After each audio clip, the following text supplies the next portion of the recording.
thing I should mention here is that, lab robotics is a pretty big field at this point. But the real gap here is that there isn't really any lab robotics specifically for hydrogels. Okay.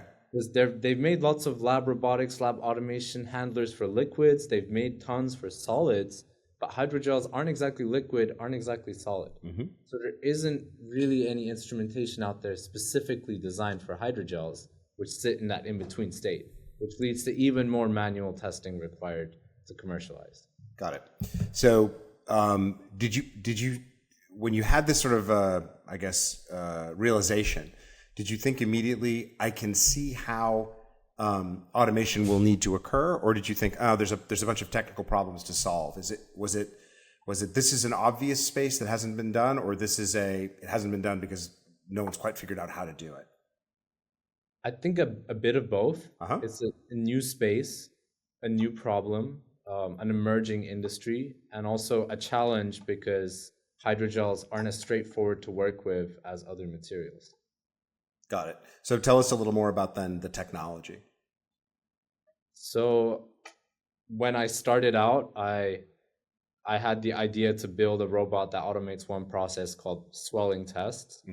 And I only had biomedical experience. The first thing I built was out of Legos. Excellent. I built like a little Lego robot, and I showed it to my professor, and he's like, dude, like, you can't bring this into the lab.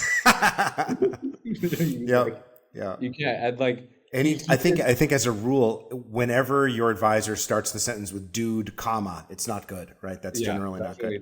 Definitely not. And he did mock me a little bit, but he then spent the next 2 hours kind of educating me on how to build like a proper engineering prototype, and showed me all the websites you can source parts on. And then he's like, he showed me like a CAD software, and he's like, spend like a month or so like putting together a design of like a proper, thing that we can actually take into the lab, and then like, let's talk again.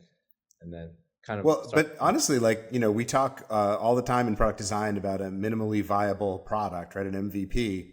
Lego doesn't seem like a crazy place to start to sort of show what you're trying to do.